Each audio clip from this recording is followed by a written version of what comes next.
আজকের প্রথম আপডেট। চলতি বছরের শেষের দিকে অস্ট্রেলিয়া সফরে যাবে ভারতীয় ক্রিকেট দল। বর্ডার গাভাস্কার ট্রফিটি এবারে অস্ট্রেলিয়ায় খেলা হবে। এবার বর্ডার গাভাস্কার ট্রফিতে 4টি নয় 5টি টেস্ট ম্যাচ খেলা হবে। এই সিরিজটি ভারত এবং অস্ট্রেলিয়া উভয় দলের জন্যই গুরুত্বপূর্ণ হতে চলেছে।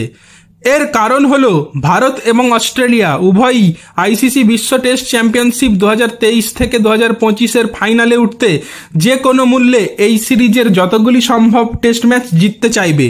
এই সিরিজে ভারতীয় দলকে 5টি টেস্ট ম্যাচের মধ্যে একটি দিনরাত্রি টেস্ট খেলতে হবে। ডে নাইট টেস্ট ম্যাচের আগে ভারতীয় দল দুদিনের অনুশীলন ম্যাচ খেলতে পারে। প্রাইম মিনিস্টার্স 11-এর বিরুদ্ধে দুদিনের প্রস্তুতি ম্যাচ খেলবে ভারতীয় দল। অ্যাডিলেডে অনুষ্ঠিত হতে যাওয়া দিনরাত্রির টেস্ট ম্যাচের জন্য ভারতীয় দলকে প্রস্তুতি নিতে সাহায্য করার জন্য এই অনুশীলন ম্যাচটি সূচিতে যুক্ত করা হয়েছে।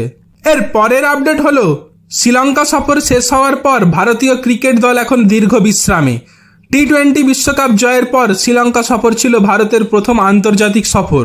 এই সফর 3 ম্যাচের টি-20 সিরিজ দিয়ে শুরু হয়েছিল। টি-20 সিরিজে শ্রীলঙ্কার বিরুদ্ধে ভারত 3-0 ব্যবধানে জয়ী হয়েছে। এরপর শুরু হয় একদিনের ম্যাচের সিরিজ। সেই সিরিজে ঋষভ পন্ত, শ্রেয়াস আইয়ার এবং কেএল রাহুলের সঙ্গে সিনিয়র খেলোয়াড় রোহিত শর্মা এবং বিরাট কোহলি ভারতীয় দলে প্রত্যাবর্তন করেছে। এই তারকা খেলোয়াড়দের উপস্থিতি সত্ত্বেও ভারত টি-20 সিরিজের মতো একদিনের সিরিজ জিততে পারেনি। দ্বীপরাষ্ট্রের দলকে হোয়াইট ওয়াশ করা দূরে থাক, 2-0 ব্যবধানে পরাজিত হয়েছে ভারত। আপাতত বিশ্রামে ভারতীয় দল। এরপর ভারতীয় দলের খেলা সেপ্টেম্বরে। 19 সেপ্টেম্বর থেকে শুরু হতে চলেছে বাংলাদেশের বিপক্ষে 2 ম্যাচের টেস্ট সিরিজ।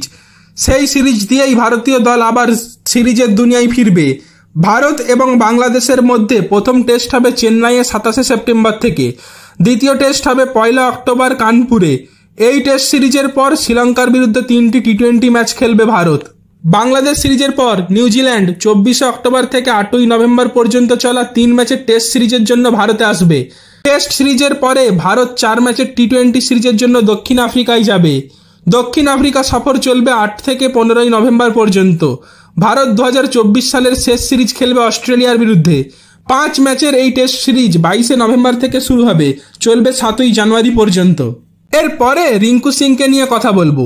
আন্তর্জাতিক ক্রিকেটে সাময়িক বিরতি। এরপর বাংলাদেশের বিরুদ্ধে টেস্ট সিরিজ। বিশ্ব টেস্ট চ্যাম্পিয়নশিপের অন্তর্গত এই সিরিজ। 2টো টেস্ট শেষে টি-20-র পালা। সবকিছু ঠিক থাকলে টি-20 সিরিজে ফের খেলতে দেখা যাবে রিঙ্কু সিংকে। ভারতীয় দলের প্রাক্তন ব্যাটিং কোচ বিক্রম রাঠোর যদিও বলেছেন রিঙ্কু সিং টেস্ট খেলার জন্য তৈরি, তবে এখনই তাকে টেস্ট স্কোয়াডে দেখা যাবেই এর নিশ্চয়তা নেই। বাংলাদেশের বিরুদ্ধে টি-20 সিরিজ শুরু 6 অক্টোবর থেকে, ফলে অনেকটা বিরতি রয়েছে আন্তর্জাতিক ক্রিকেট থেকে। রিঙ্কু সিং অবশ্য ঝড় তুলতে তৈরি টি-20 ফরম্যাটে। ভারতের ঘরোয়া ক্রিকেট মরশুম শুরু হচ্ছে দলীপ ট্রফি দিয়ে। 5 থেকে 22 সেপ্টেম্বর দলীপ ট্রফি। তার স্কোয়াড এখনও ঘোষণা হয়নি। রিঙ্কু সিংয়ের নজর আপাতত উত্তরপ্রদেশ প্রিমিয়ার লিগ টি-20 টুর্নামেন্টে। এর দ্বিতীয় সংস্করণ শুরু 25 আগস্ট থেকে। মিরাট ম্যাভেরিক্স রিঙ্কু সিংকে রিটেন করেছে। টুর্নামেন্টের ফাইনাল 14 সেপ্টেম্বর। বাংলাদেশের বিরুদ্ধে টি-20 সিরিজের জন্য প্রস্তুতির আদর্শ সুযোগ হতে পারে এই টুর্নামেন্ট। উত্তরপ্রদেশ প্রিমিয়ার লিগ 6 দলের টুর্নামেন্ট। এই টুর্নামেন্টে ভালো পারফর্ম করে আইপিএলে সুযোগ পেয়েছেন সমীর রিজভির মতো অনেকেই। তেমনই ভারতীয় ক্রিকেটের অতি পরিচিত মুখ ভুবনেশ্বর কুমারও খেলেন এই লিগ। এরপরে কথা বলবো ভারতীয় ব্যাটার স্কাইকে নিয়ে। অন্য যে ফরম্যাটেই নিয়মিত সুযোগ হোক, টেস্টের টেস্টটাই আলাদা। সূর্যকুমার যাদবের টার্গেটও টেস্ট।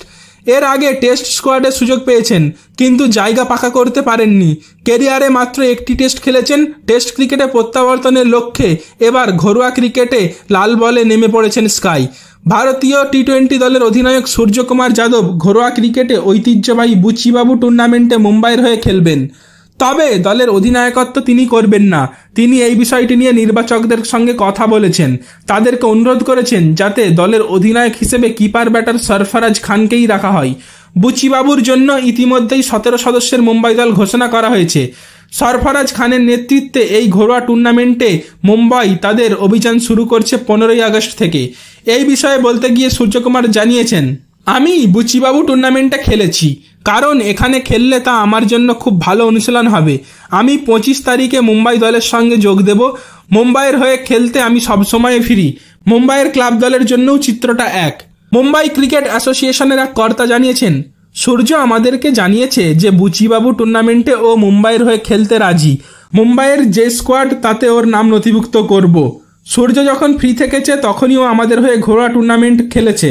সত্যি বলতে একমাত্র ক্রিকেটার যিনি ক্লাব ম্যাচে মুম্বাই ময়দানেও খেলেন। সাধারণত এই বুচিবাবু টুর্নামেন্টের হাত ধরেই সূচনা হয় ঘরোয়া ক্রিকেটের মরশুম।